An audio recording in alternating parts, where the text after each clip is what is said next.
ये है वॉक्स वाइन, आवाज और अल्फाज का नशा। और आप सुन रहे हैं तेरी मेरी कहानी।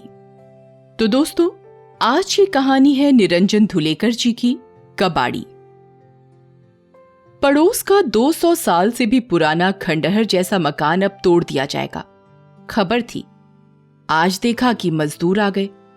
शायद एक ही परिवार लग रहा था। 3 मर्द और 2 औरतें और 3 बच्चे खड़े थे। बिखरे उलझे बाल, गंदे मैले कपड़े, खस्ता हाल से, जैसे मजदूर होते मजबूर से। मर्दों के हाथ में 3 बड़े बड़े झोले थे। कुछ मर्दों ने झाड़ू उठाई और एक टूटे कमरे की साफ सफाई में जुट गए। और फिर उनकी झोला गृहस्थी खुलने लगी। पहले झोले में चकला, तवा, परात, 2 करछुल, 2 बर्तन, 2-3 थालियां और 2-3 मग्गे।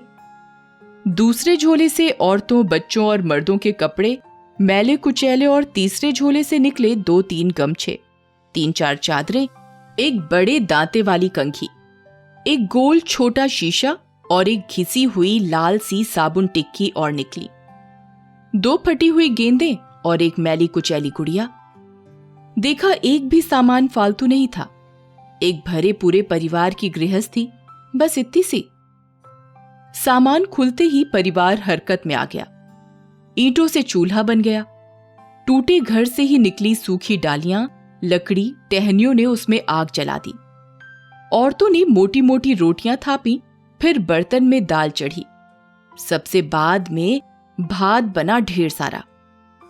खाना तैयार था, एकदम सादा खाना। अचानक मेरी नजर अपने घर में चारों तरफ घूमने लगी। 3-4 अलमारियों और एल्यूमिनियम के बड़े बक्सों में वो कपड़े भरे पड़े थे जिनको मैं कभी नहीं पहनने वाला था। दूसरी अलमारियों में किताबें, पुराने ब्लैंकेट्स, रजाइयां, तकिए, गिलाफ, चादरें और मुझे ही नहीं पता कि क्या क्या। 2 अलमारियों में पुराने स्टील, पीतल और तांबे के बर्तन थे, पर उनमें अब कुछ भी बनने वाला नहीं था।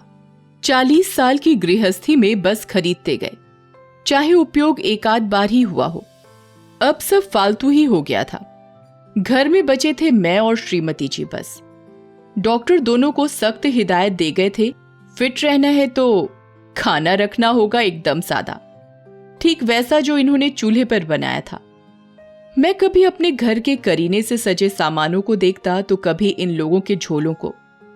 कितना क्या, क्यों इकट्ठा कर बचा रखा था मैंने, फालतू का सब कबाड़। तो कहिए दोस्तों, कैसी लगी जिंदगी से रूबरू कराती ये कहानी? कमेंट करके अपनी प्रतिक्रिया हमें जरूर बताएं, हमें इसका इंतजार रहेगा। और अगर आपको हमारी ये कोशिश पसंद आ रही है तो अपने इस चैनल वॉक्स वाइन को सब्सक्राइब करना ना भूलें, और ज्यादा पसंद आए तो लगे हाथ लाइक और शेयर भी कर डालिए। जल्द होगी आपसे मुलाकात एक नई कहानी के साथ। कहां? सिर्फ और सिर्फ वॉक्स वाइन पर। वॉक्स वाइन, आवाज और अल्फाज का नशा।